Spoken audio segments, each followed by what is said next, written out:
All right, guys. So this one, this is a chapter I'm adding: telephone poles versus potholes. I just, as I've been writing this book and trying to run my real estate career locally, I've just experienced this a lot lately. So I think it's really important to put in there for our perspective capital.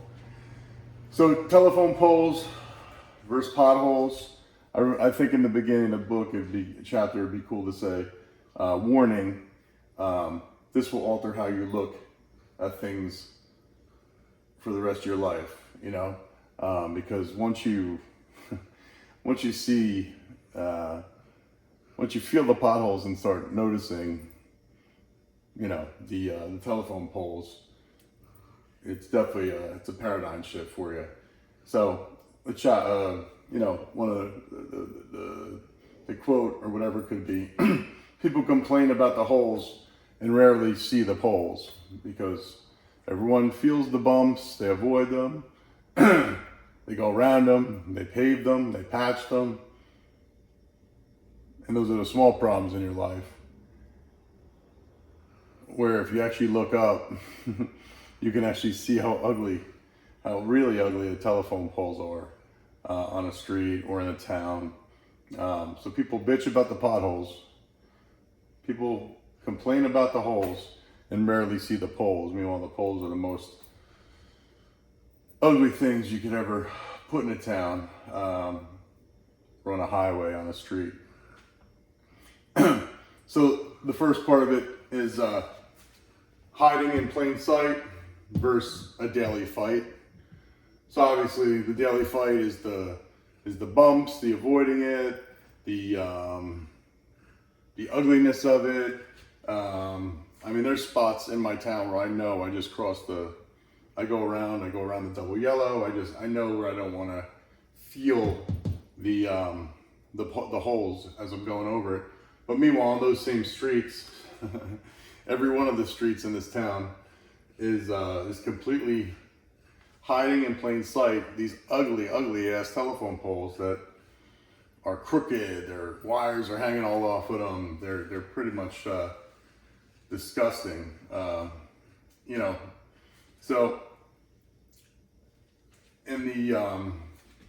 if you step back and take it all in, sometimes you need to slow down, not to just go over the bumps, but maybe slow down, step back, take it all in. That's when you'll notice how the bigger, uglier problem in the town is the telephone poles.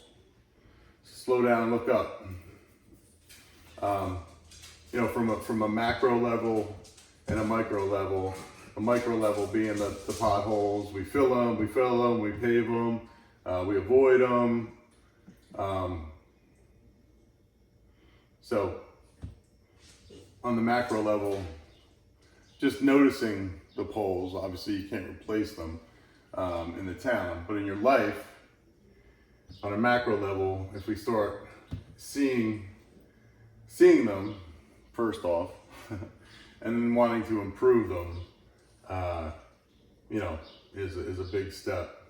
So obviously we have in town and in life.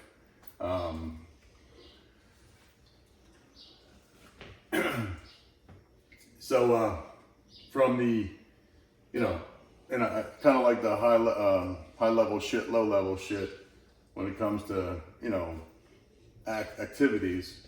I think people can look at problems in their life as pothole shit or telephone pole shit. Is it little and we're just putting band-aids on it all day long, we're avoiding it, or telephone pole shit? We need to recognize it and at least recognize it, and then from a personal level, life level, maybe address it and pretty them up.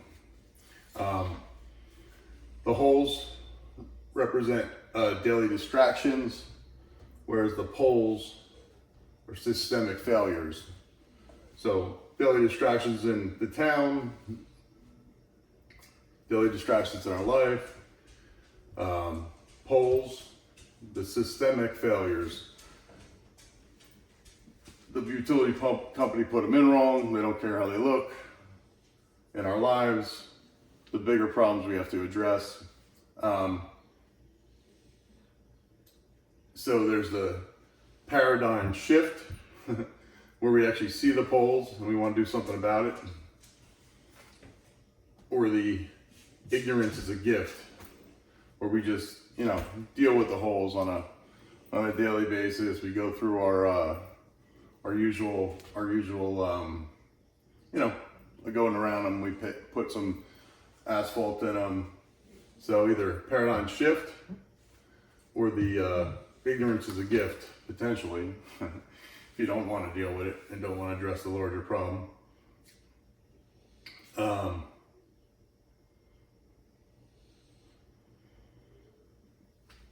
So the reason I wanted to add this is because literally while I've been trying to do this book, get this book completed, get the other book done, I've been having major issues with all my deals. And a lot of them are buyers, the buyer side. And for months and months now, I've wanted to make sure that in my buyer's agreement is that my buyers use one of my attorneys that I've vetted and I know is going to make the deal go smooth, I'm going to be able to communicate with.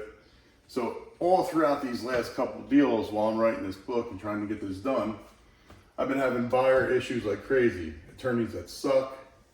They don't communicate. I can't get in touch with them. They leave me off the emails. So I've been wanting to implement my top 3 attorney list. I've failed to do that.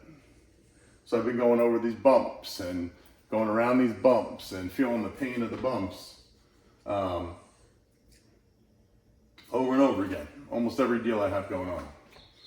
So from a micro level, I've just been filling and trying to pave over the holes, when in reality I need to paradigm shift and I need to create this document for the buyer's agency where they have to sign and agree to use one of my preferred attorneys.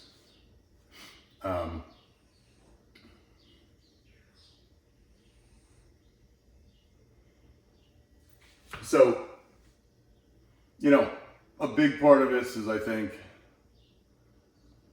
what are some holes that you're dealing with or people are dealing with, and what poles need to be addressed, So some people are, the hole is they're paying a coach or they're buying courses, but maybe they should invest in a brand and a game plan like we have with Mr. Zip Code.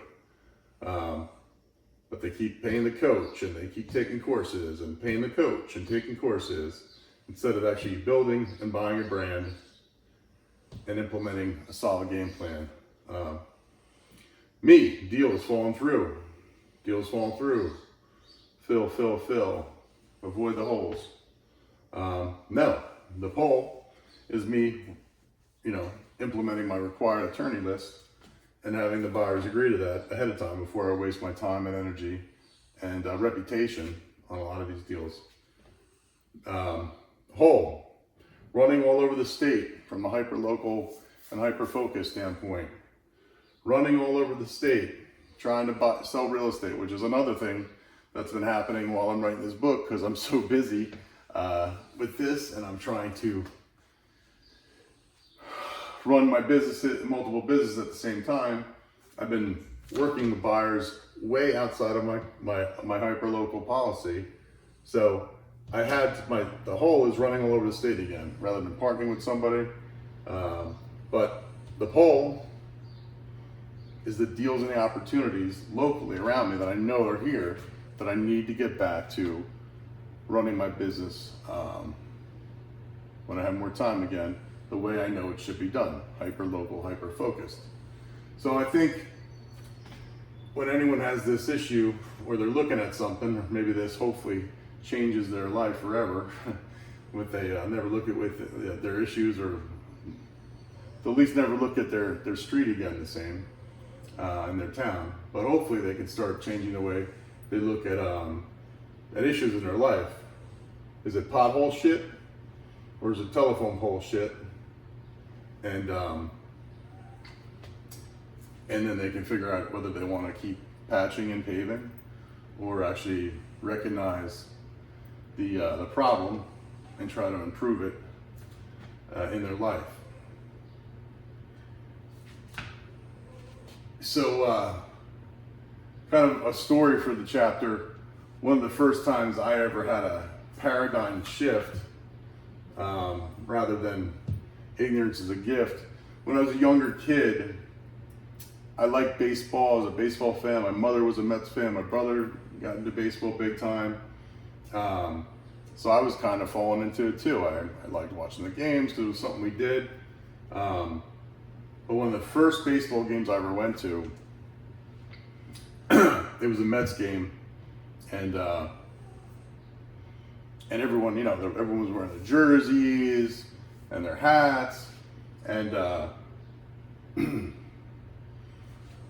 and we kind of got separated. Me and my mother, me and my brother wound up sitting in a separate seat, and my parents were up on the left side, like the row up or row down. The seats just got split the way they were bought. So we wound up sitting behind these super fans, uniforms, hats, and they were obviously drinking a little bit, and they were very rude about certain things. I got to eavesdrop on about my father, and and so I was really getting a different look at the way things go on, rather than if me and my parents actually sat, 4 seats together. So while this is happening, and I'm watching these guys, talk shit on my father because of his size and all these rude comments they're making, which was, as a maybe 7 or 8 year old, you're really processing this. And then all of a sudden, the pitcher comes out, Sid Fernandez, one of the Mets pitchers that back then in the 80s. And these guys were going ape shit. They just loved Sid Fernandez. Man, Sid, they're screaming and yelling. They're cheering their beers. And Sid had a couple good innings. Sid had a couple decent innings, and then once Sid started throwing the ball a little wild, these super fans with their Mets outfits on, I think even one of them might have had a Sid Fernandez jersey on. He threw one guy, he walked one guy, he threw another bad pitch, and he walked another guy. And these guys went from who loved Sid Fernandez, they started screaming, "Sid, you fat motherfucker, you suck, Sid, you suck, Sid." And I was like, as a kid, I'm like, whoa, like, ignorance is a gift, right? This is fun. Everyone's wearing jerseys. Everyone's promoting the team. Everyone loves the Mets. And then all of a sudden, I see the ugly side of baseball, the ugly side of fans, the disloyalty, the fair weather fans, whatever you want to call it. And I had the paradigm shift in my life at like 9 or 10 years old, maybe even younger, where I saw the poles. I saw the ugly poles of baseball and true fans. And since that day, honestly, I never understood why people painted their faces. I still have never bought a uniform in my life, or season tickets. I'll still watch sports when it's on. But that moment in my life was like seeing the telephone poles for the first time. I couldn't unsee it. I couldn't unsee the paradigm shift. I saw the poles, and I saw the ugliness and just the surface level, of sports and fans and all that stuff. And if you're into it, that's great. I'm just could never be into it ever again after my paradigm shift and my Sid Fernandez experience at Shea Stadium in 1985 or 6 or something. So I think everyone's probably dealing in business or in life in your town with either pothole shit or telephone pole shit. And hope this maybe paints a little bit better of a picture for anybody who reads this chapter. That's the power of perspective capital. When we have perspective on our life or whatever we're dealing with, I think this is a good way to teach perspective capital, which is the summary wrap up for this chapter of telephone poles versus potholes, hiding in plain sight versus daily fight, the macro versus the micro, pothole shit versus telephone pole shit, poles being the daily distractions, poles being the systemic failures, the paradigm shift, seeing the poles versus ignorance is a gift, feeling the holes and just dealing with the holes, feeling and dealing with the holes, feeling and dealing with the holes, feeling and dealing with the holes. I like that.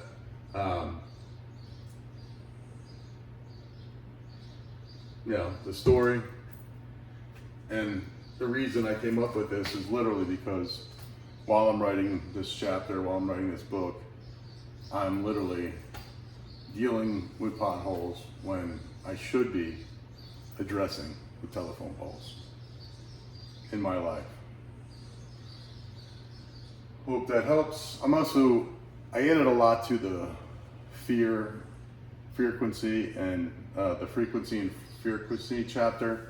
That was supposed to be abundance versus redundance, but I didn't like that way that felt. And I really just want to bring home, and I think the frequency versus frequency chapter is a great chapter to introduce the high level shit, low level shit. Because I truly believe when we're in our frequency, which is what we know, love, and what we're obsessed with, and we do the best at in life, is when we can identify high level shit and low level shit the easiest. And I think that's a good chapter to just introduce high level shit, low level shit. And we'll probably put that chapter much earlier in the book. I feel like it's probably going to be Duru, well, the story, then Duru versus Guru, then probably frequency versus frequency, and then hyper local, hyper focused, and so on from there. I just think that frequency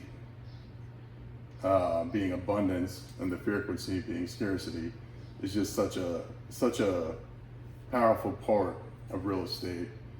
And most realtors and real estate people live in the scarcity mindset because of the uncertainty and so many other factors about real estate. So this chapter can go wherever for now at the end, but I think that should be the, at least the beginning of the book and the setup. So hopefully this all makes sense. Sorry, it's long, but I think it's important. And thank you for all the help. I appreciate it.